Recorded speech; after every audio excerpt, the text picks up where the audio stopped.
प्रणाम। मोर पंख easy Hindi learning में आप सभी का स्वागत है। आज के कक्षा में हम हिंदी विराम चिह्नों के बारे में जानकारी प्राप्त करेंगे। అందరికీ నమస్కారం అండి। ఈరోజు తరగతిలో మనం హిందీ విరామ చిహ్నాల గురించి నేర్చుకుందాం। విరామ చిహ్నాలను ఇంగ్లీష్లో పంక్చుయేషన్ మార్క్స్ అని అంటారు।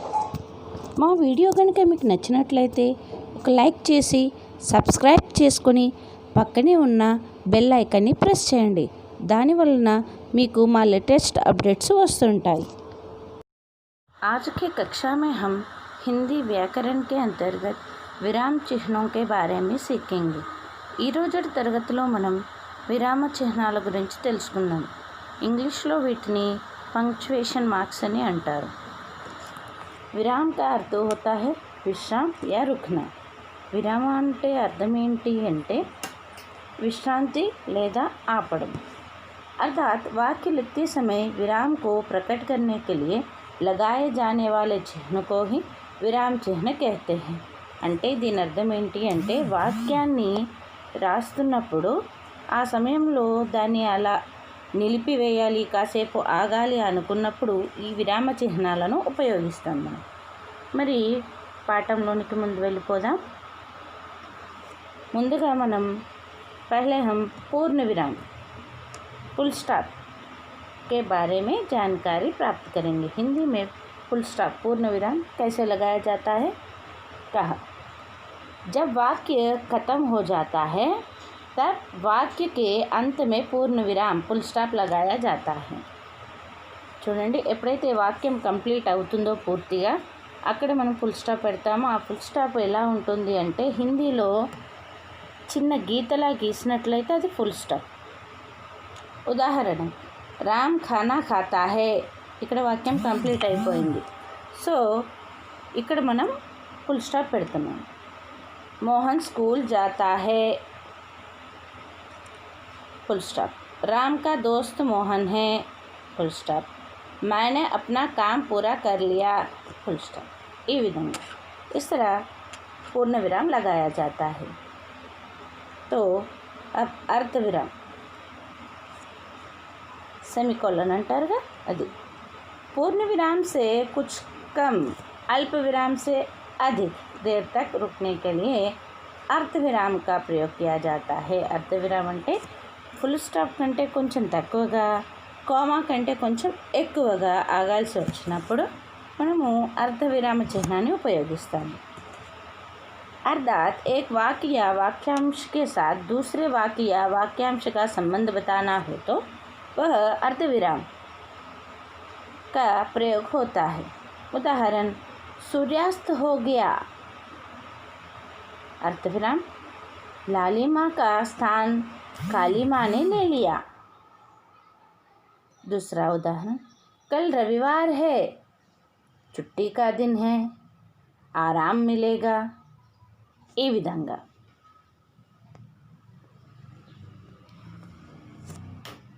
నెక్స్ట్ మనకు అల్పవిరామ్। అల్పవిరామ్ అంటే కోమా అండి। జहाँ थोड़ी सी देर रुकना पड़े वह अल्पविराम। ఎక్కడైతే కొద్దిగా సేపు కాసేపు మాత్రమే ఆగాల్సి వస్తుందో అక్కడ మనం కోమాని ఉపయోగిస్తాం, దాన్ని మనం అల్పవిరామ్ అని అంటాము హిందీలో।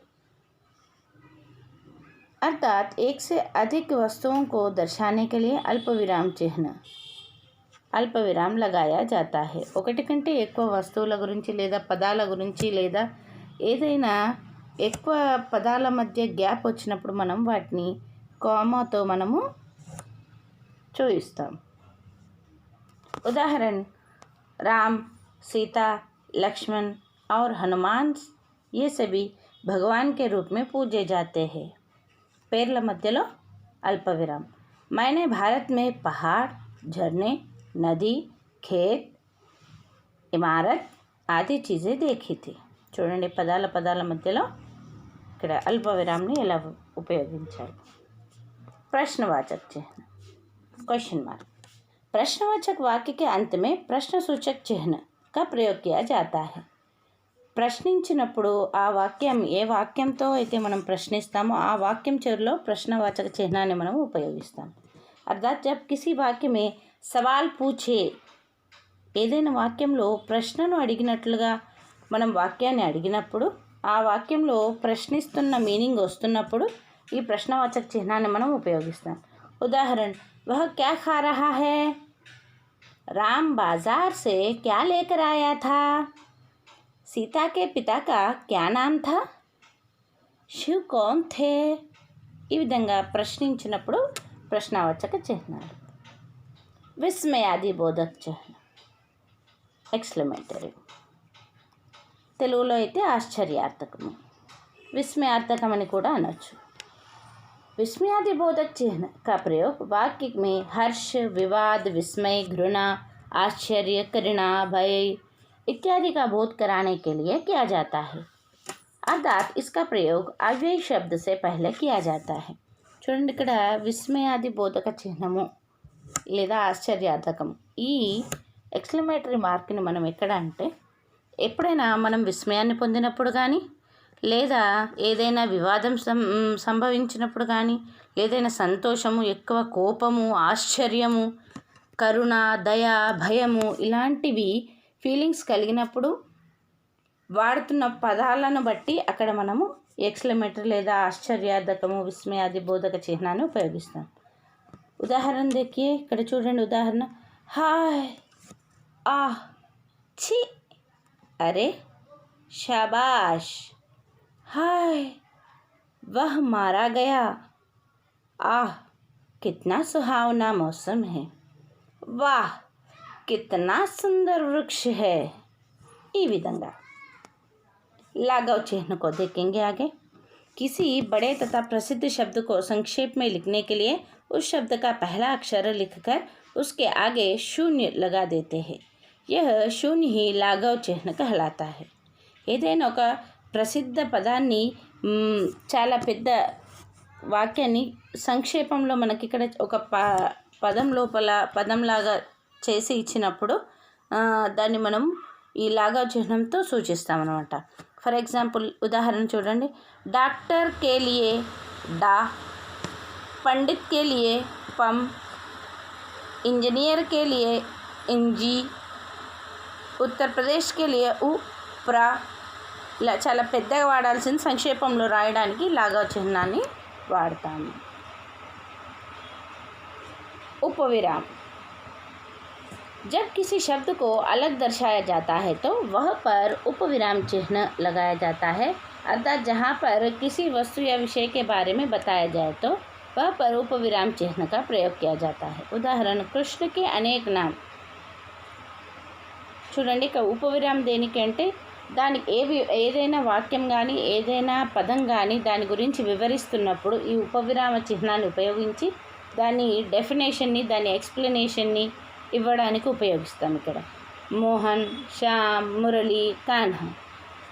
నెక్స్ట్ ఉదాహరణ, రామ్ ఖానా ఖాతా హై. ఉదాహరణ అని చెప్పేసి ఇక్కడ మనం ఉపవిరామ చిహ్నాన్ని ఉపయోగించాం. योजक చూద్దాము. दो शब्दों में परस्पर संबंध स्पष्ट करने के लिए तथा उन्हें जोड़कर लिखने के लिए योजक चिन्ह का प्रयोग किया जाता है. రెండు శబ్దాల మధ్య పరస్పర సంబంధాన్ని స్పష్టం చేయడం కొరకు మనం ఇక్కడ యోజక చిహ్నాన్ని ఉపయోగిస్తాం. ఉదాహరణకు, వహ్ రామ్ సీతాకి మూర్తి హే. రామునికి సీతకి మధ్య సంబంధం, ఇది జోడీ శబ్దానికి ఉపయోగించే ఒక సూచకం అన్నమాట. సుఖ్ దుఃఖ్, రాత్ దిన్, సుబహ్ షామ్, ఇవి జోడీ పదాలకు మధ్య యోజక చిహ్నం కంపల్సరీగా ఉపయోగిస్తాము. अवतरण या उदाहरण चिन्ह, यहाँ पे त्रुटि थोड़ा सा हुआ है, उदाहरण नहीं उदाहरण चिन्ह है. किसी की कही हुई बात को उसी तरह प्रकट करने के लिए अवतरण चिन्ह का प्रयोग किया जाता है. ఎవరైనా చెప్పిన విషయాన్ని చెప్పినట్లుగా అక్కడ మనము ఫలానా వారు ఈ వాక్యాన్ని ప్రస్తావించారు, వారి మాటలు స్వయంగా వారు చెప్పింది చెప్పినట్లుగా మనం ఇక్కడ పాఠ్యపుస్తకంలో ఇవ్వబడినది అని చూపించడం కొరకు లేదా దానికి ఇంపార్టెన్స్ ఇస్తున్నట్టుగా మనం ఈ ఉదాహరణ చిహ్నని ఉపయోగిస్తాము. Inverted commas. तुलसीदास ने सत्य कहा है, पराधीन सपने सुख नाही. ఇది తులసీదాస్ జీ ద్వారా స్వయంగా చెప్పబడినటువంటి మాట. जयशंकर प्रसाद ने कहा, जीवन विश्व की संपत्ति है, राम ने कहा सत्य बोलना सबसे बड़ा धर्म है. ఇవన్నీ వారి నోటి ద్వారా వారి మాటలు అన్నమాట. దాన్ని యాజ్ ఇట్ ఈస్గా మనకి ఇస్తున్నప్పుడు ఈ ఇన్వర్టెడ్ కామర్స్ని ఉదాహరణ చిహ్నని మనం ఇక్కడ ఉపయోగిస్తున్నాం. కోష్టక్. కోష్టక్ यानी ब्रैकेट. कोष्टक चिह्न ब्रैकेटनी मनमु हिंदीलो कोष्टक अंटामु. वाक्य के बीच में आए शब्दों अथवा पदों का अर्थ स्पष्ट करने के लिए कोष्टक का प्रयोग किया जाता है. अर्थात कोष्टक चिह्न का प्रयोग अर्थ को और अधिक स्पष्ट करने के लिए शब्द अथवा वाक्यांश को कोष्टक के अंदर लिखकर किया जाता है. उदाहरण, अध्यापक चिल्लाते हुए. अध्यापक कैसे बोल रहे हैं उसका भावनाओं को यहाँ पे व्यक्त करने के लिए कोष्टक में यहाँ पे उनको भावों को व्यक्त किया जा रहा है. అక్కడ టీచర్ ఏం చెప్తున్నారో ఒరిజినాలిటీ చెప్పడం కొరకు దాన్ని చెప్పే విధానాన్ని ఇంకాస్త ఎక్కువగా ఇంపార్టెన్స్ ఇవ్వడం కొరకు ఈ బ్రాకెట్లో ఈ వాక్యాన్ని ఇస్తున్నారన్నమాట. నికల్ జావ్ కక్షా సే. విశ్వామిత్ర క్రోధ్ మే కాంప్తే హుయే. ఏ విధంగా మాట్లాడుతున్నారనేది అక్కడ మనకు బ్రాకెట్లో ఇచ్చారనమాట. క్రోధ్ మే కాంప్తే హుయే, కోపంతో వణికిపోతూ మాట్లాడుతున్నారు. టహర్జా. ధర్మరాజ్ యుధిష్ఠిరునితో సత్య और ధర్మ के సంరక్షక్ थे. ఈ విధంగా ఇంపార్టెంట్ విషయాన్ని తెలియజేయడం కొరకు ఇక్కడ బ్రాకెట్ని కోష్టక్ని వాడుతున్నాము. హిందీలో బ్రాకెట్ని కోష్టక్ అంటారు. रेखांकित चिह्न अंडरलाइन. किसी भी वाक्य में महत्वपूर्ण शब्द, पद, वाक्य को रेखांकित करने के लिए रेखांकन चिह्न का प्रयोग किया जाता है. उदाहरण, हरियाणा और उत्तर प्रदेश को यमुना नदी पृथक करती है. ఏదైనా విషయాన్ని అక్కడ ఉపయోగించి ఇంపార్టెంట్ అని అనిపించినప్పుడు దాన్ని ఎలివేట్ చేయడానికి మనకు ముఖ్యమైనదిగా చూపించడానికి రేఖని గీయబడుతుంది. దాన్ని రేఖాంకిత చిహ్నం అని అంటాము. ఇక్కడ చూడండి, గోదాన్ ఉపన్యాస్ ప్రేమ్చంద్ ద్వారా లిఖిత సర్వశ్రేష్ఠ కృతి హే. ఉపన్యాస్ ప్రేమ్చంద్ ఇదని నార్మల్ ఎక్స్ప్లెనేషనే. ఏది ప్రేమ్చంద్ ద్వారా రచించబడినది అంటే గోదాన్ అని ఒక కృతి. కృష్ణ ने बरगद के पेड़ के नीचे उपदेश दिया था. కృష్ణుడు ఏ వృక్షం కింద ఉపదేశాన్ని ఇచ్చాడు అంటే బర్గద్ అనే దాని కింద ఇక్కడ రేఖాంకిత చేయబడింది. ఆఖరి విస్మరణ చిహ్న యా త్రుటిపూరక చిహ్న.